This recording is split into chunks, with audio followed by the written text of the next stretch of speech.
আসসালামু আলাইকুম ওয়া রাহমাতুল্লাহি ওয়া বারাকাতুহু। আসসালাতু ওয়াসসালামু আলা আশরাফিল আমবিয়াই ওয়াল মুরসালিন সাইয়্যিদিনা ওয়া নাবিয়্যিনা ওয়া মাওলানা মুহাম্মদ ওয়া আলা আলিহি ওয়া আসহাবিহি ওয়া বারিকা ওয়া সাল্লিম। আম্মা বাদ, ফাআউযু বিল্লাহি মিনাশ শাইতানির রাজীম। বিসমিল্লাহির রহমানির রহিম।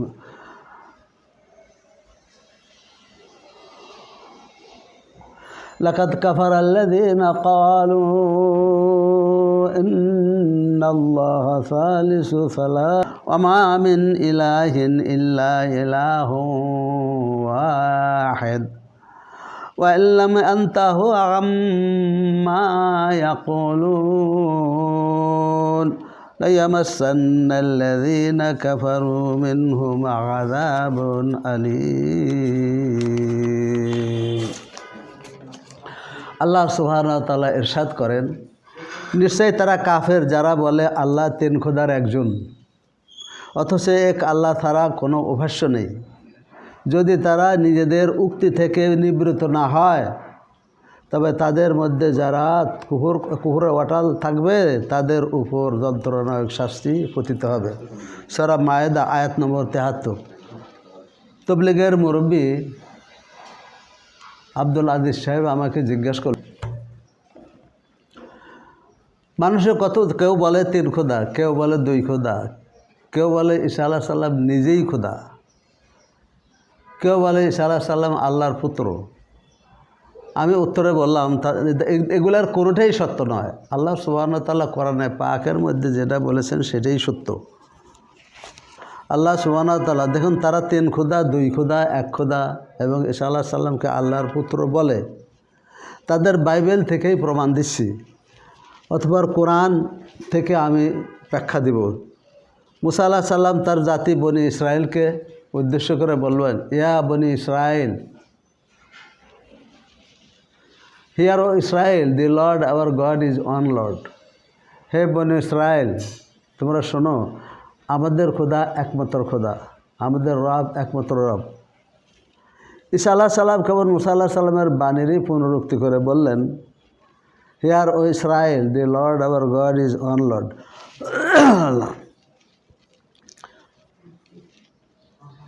আর তুমি তোমার সমস্ত হৃদয়, তোমার সমস্ত প্রাণ, তোমার সমস্ত মন ও তোমার সমস্ত শক্তি দিয়ে তোমার ঈশ্বর প্রভুকে প্রেম করিবে। মার্ক লিখিত ইঞ্জিল অধ্যায় 12 শ্লোক নম্বর 29 থেকে 30। মুসা আলাইহিস সালাম বললেন, hear O Israel, the Lord our God is one Lord. ঈসা আলাইহিস সালামও তাই বললেন, the Lord our God is one Lord. বিশ্বনবী মুহাম্মদ সাল্লাল্লাহু আলাইহি সাল্লাম একই কথা বলছেন, ইন্নামা ইলাহুকুম ইলাহু ওয়াহিদ। নিশ্চয়ই তোমাদের ইলাহাই একমাত্র ইলাহা, অর্থাৎ নিশ্চয়ই তোমাদের প্রভু একমাত্র প্রভু। সূরা কাহাফ আয়াত নম্বর 110।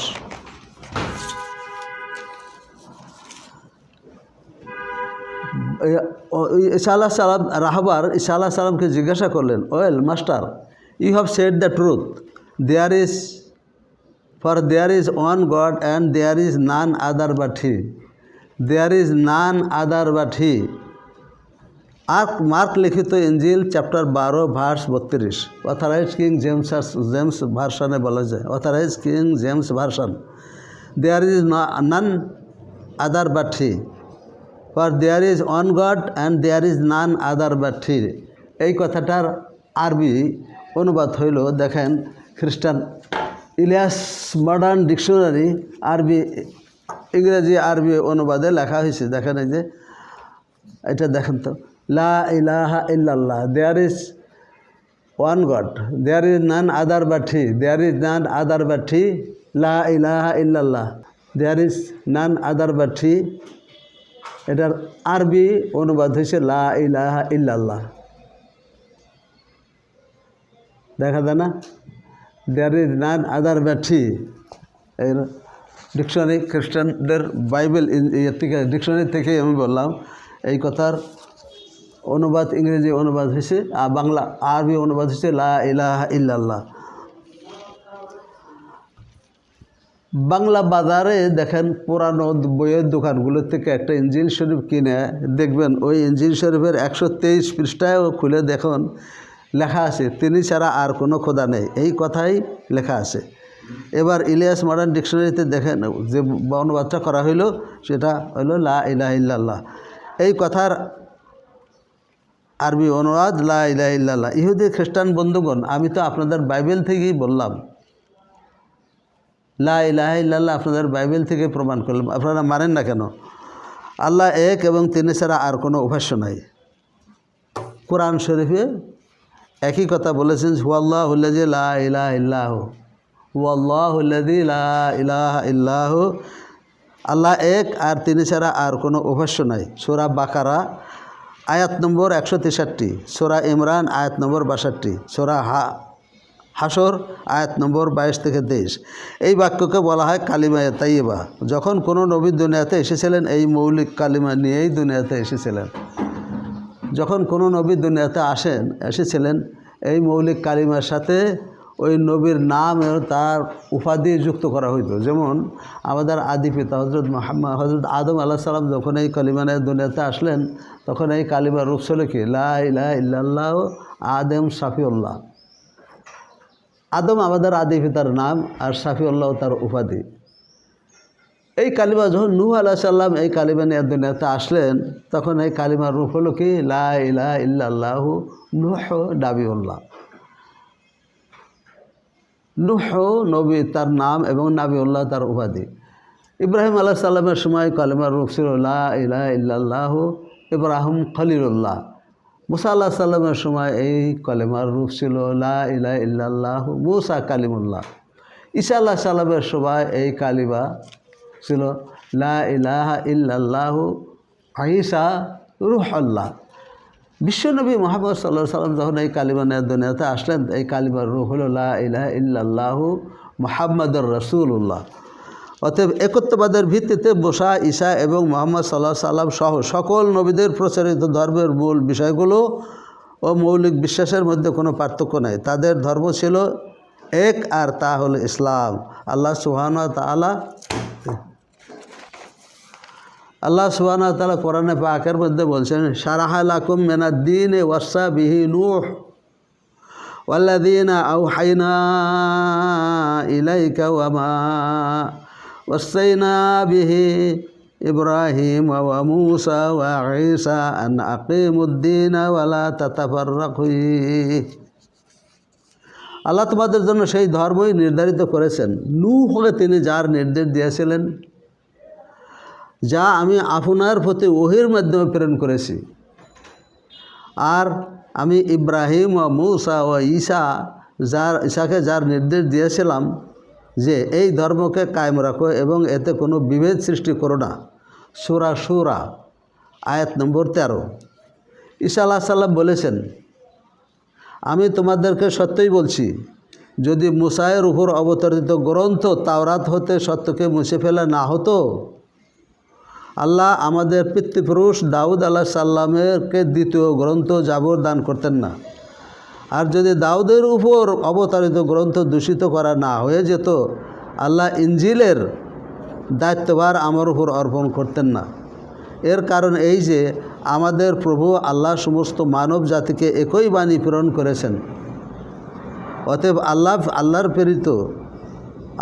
প্রেরিত পুরুষ শেষ নবী যখন আসবেন তিনি অবিশ্বাসীরা যেই সব জিনিস দ্বারা আমার গ্রন্থ ইনজিলকে দূষিত করবে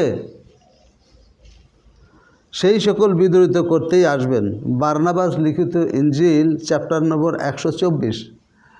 এই বারনাবাস লিখিত ইনজিলই একমাত্র সঠিক ইনজিল এখন দুনিয়াতে পাওয়া যায়। অন্যান্য ইনজিলগুলো তো বিকৃত পরিবর্তিত হয়েছে। এই বারনাবাস লিখিত ইনজিলে ঈসা আলাইহিস সালাম 570 বছর পরে দুনিয়াতে আগমন করেছিলেন। ইসলাম আগমনের 570 বছর। তখন হয়তো তিনি আমাদের নবীর নাম জানতেন না, তাই তিনি বলছেন কি প্রেরিত পুরুষ। তো প্রেরিত পুরুষ যখন আসবেন তখন তিনি আমার ইনজিল থেকে দূষিত সমস্ত কিছু বিদ্রোহিত করতেই আসবেন।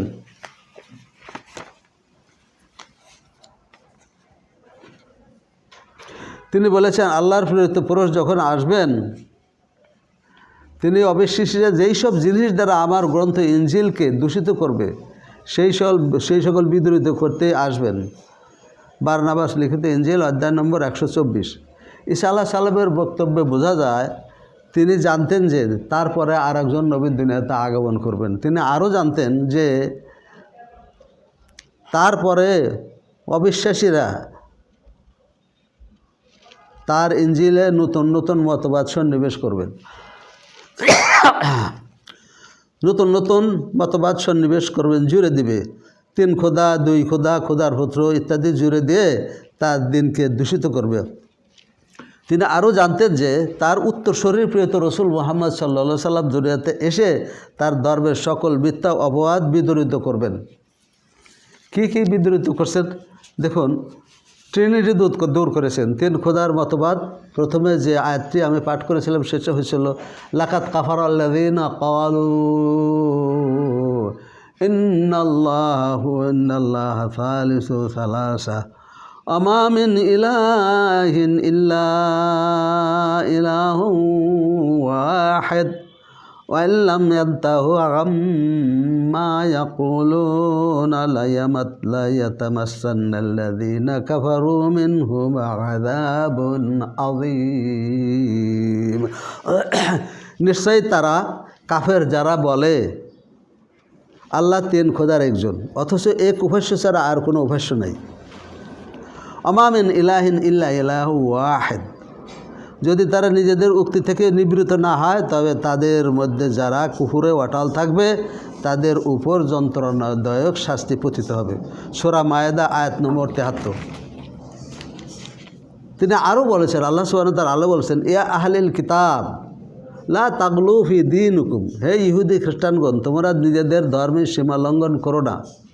ওয়ালা তাকুলু আলাল্লাহি ইল্লাল হক, এবং আল্লাহ সম্বন্ধে ভ্রান্ত উক্তি করো না। ইন্নামাল মাসিহু ঈসা ইবনু মারইয়াম রাসূলুল্লাহ ওয়া কালিমাতুহু, নিশ্চয়ই মরিয়ম পুত্র ঈসা মাসিহ আল্লাহর রসুল এবং তার বাণী।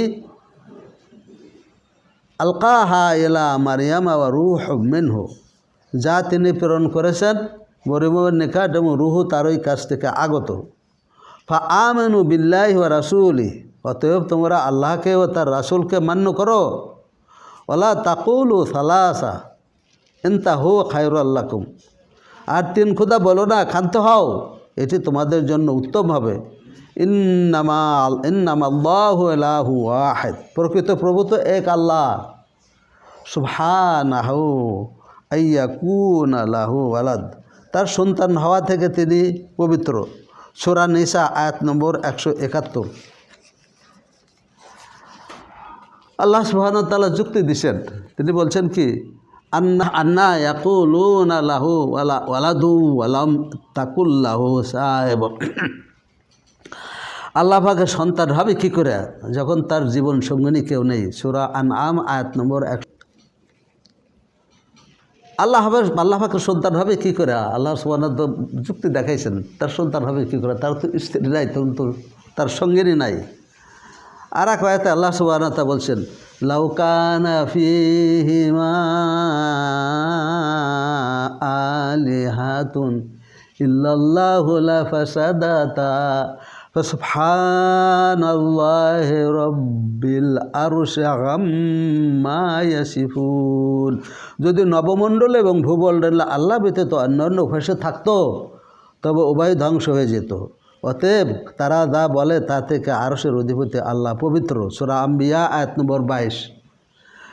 2 খোদা কেমনে হয়? যদি 2 খোদা হইতো, একজন কইতো পূর্ব দিকটা সূর্য উদিত হোক, আর একজন বললো পূর্ব দিকটা সূর্য উদিত হোক। 2 খোদার ভিতরে ঝগড়া গিয়ে দুনিয়া ধ্বংস হয়ে যেত।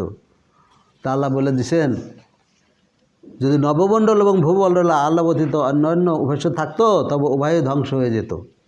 আল্লাহ সুবহানাহু ওয়া তাআলা আর এক আয়াতে বলছেন, وقال الله لا تتخذوا إلهين اثنين إنما هو إله واحد ওয়া ইয়্যায়া ফারহাবুন। সূরা নাহাল আয়াত নম্বর 49। 2 বা ততোধিক উপাস্য গ্রহণ করিও না, উপাস্য তো শুধু একজনই, সুতরাং তোমরা কেবল আমাকেই ভয় করো। সূরা নাহাল আয়াত নম্বর 49। 2 খোদা থাকলে আল্লাহ। অভিশাপের একটি দল বিশ্বাস করে ঈসা নিশ্চয়ই আল্লাহ সুবহানাহু ওয়া তাআলা বলেছেন, খণ্ডন করে দিয়েছেন, লাকাদ কাফারাল্লাযীনা ক্বালু ইন্নাল্লাহাল মাসীহু ইবনু মারইয়াম। নিশ্চয়ই তারা কাফের যারা বলে মরিয়ম ঈসা মসিহ আল্লাহ। ওয়া ক্বালাল মাসীহু ইয়া বনী ইসরাঈল আ'বুদুল্লাহ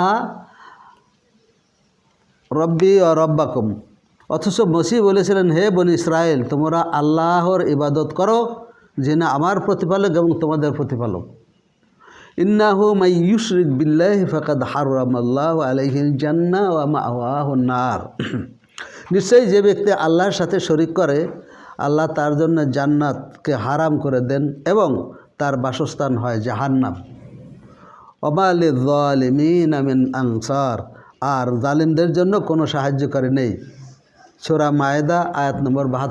ঈসা আলাইহিস সালাম বলেছেন, যারা আমাকে ঈশ্বর বলে অথবা ঈশ্বরের পুত্র বলে অথবা 3 খোদার একজন বলে, কিয়ামতের দিন আমি যখন এ সকল অস্বীকার করব, তখন তারা মাথা নিচু করে নিজেদের অদৃষ্টের দিকে তাকিয়ে নিজেদের হাত কামারিতে থাকবে আর আফসোস করতে থাকবে আর যুদ্ধযুদ্ধের জন্য যাওয়ার জন্য অপেক্ষা করবে। সুবহানাকা আল্লাহুম্মা ওয়া বিহামদিকা আশহাদু আল্লা ইলাহা ইল্লা আনতা